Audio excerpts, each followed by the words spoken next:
যাদের হার্টের সমস্যা আছে তারা বাংলাদেশের খেলা দেখতে বসলে যে কোনো সময় একটা দুর্ঘটনা ঘটে যেতে পারে। 9 উইকেটে 136 এবং সেখান থেকে শেষ উইকেটে 42 বলে 51 রানের এক দুর্দান্ত জুটি করে অসম্ভবকে সম্ভব করিয়ে ছাড়লেন মেহেদী হাসান মিরাজ এবং মুস্তাফিজ। ব্যাটিং বিপর্যয়ের পর যখন প্রায় সবাই নিশ্চিত হয়ে গিয়েছিলেন আরেকটা পরাজয় বরণ করতে যাচ্ছে বাংলাদেশ, সেখান থেকে ইন্ডিয়ার বিপক্ষে এমন একটা জয় আসলেই অকল্পনীয়। সেই কল্পনাতীত বিষয়কেই বাস্তবে রূপ দিলেন মেহেদী হাসান। চমৎকার একটা শুরু করে বাংলাদেশ, 50 রানের ভেতরে ফিরিয়ে দেয় শিখর ধাওয়ান, রোহিত শর্মা এবং বিরাট কোহলির মতো বিধ্বংসী ব্যাটসম্যানদের। ফুটবলের এই মৌসুমেও নড়ে চড়ে বসে সমর্থকেরা। প্রথম ইনিংস পুরোটাই চলল সাকিব আল হাসান শো। বল হাতে একাই ধসিয়ে দেন ভারতের শক্তিশালী ব্যাটিং লাইনকে।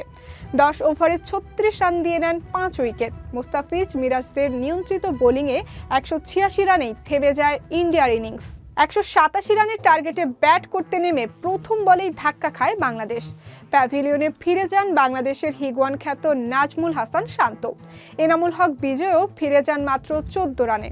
এরপর সাকিব আর লিটনের জুটিতে ভর করে বাংলাদেশ ধীরে ধীরে জয়ের দিকে এগিয়ে যায়। কিন্তু 49 রানের সেই জুটি ভাঙার সাথে সাথে শুরু হয় বাংলাদেশের উইকেটের পতন। মুড়ির মতো উইকেট পড়তে থাকে প্রতিটি ওভারে। 3 উইকেটে 74 রান থেকে 135 রানের ভেতরেই চলে যায় 9 উইকেট।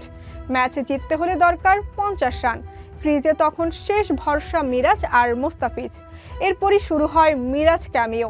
এক প্রান্ত থেকে উইকেট আগলে রেখে নিয়মিত 4-6 সিঙ্গেল ডাবল নিয়ে সচল রাখেন রানের চাকাও। তাকে যোগ্য সঙ্গী দেন মোস্তাফিজুর রহমান। 2টি বিশাল ছক্কা হাঁকিয়ে রানের ব্যবধান কমিয়ে আনেন মিরাজ। শেষমেশ 4 মেরে বিজয় নিশ্চিত করেন এই ব্যাটার। হাঁটতে হাঁটতেই খাদের কিনারা থেকে ফিরে আসে বাংলাদেশ। গ্যালারিতে থাকা বাংলাদেশ ক্রিকেটের ভক্তরা তখন উল্লাসে ফেটে পড়েন। চিৎকার ছড়িয়ে পড়ে শহর থেকে গ্রাম, গ্রাম থেকে হাট বাজার কিংবা নদী বন্দর সর্বত্র। আর হবেই না বা কেন? ক্রিকেটই যে বাঙালির একমাত্র জায়গা যেখানে দেশের 16 কোটি মানুষ একসাথে হাসতে পারেন, একসাথে মেতে ওঠেন উল্লাসে। আর আজকে এই 16 কোটি মানুষের মুখে হাসি ফোটানোর পিছনে যার সবচেয়ে বেশি অবদান, সে আর কেউ নন, মেহেদী হাসান মিরাজ।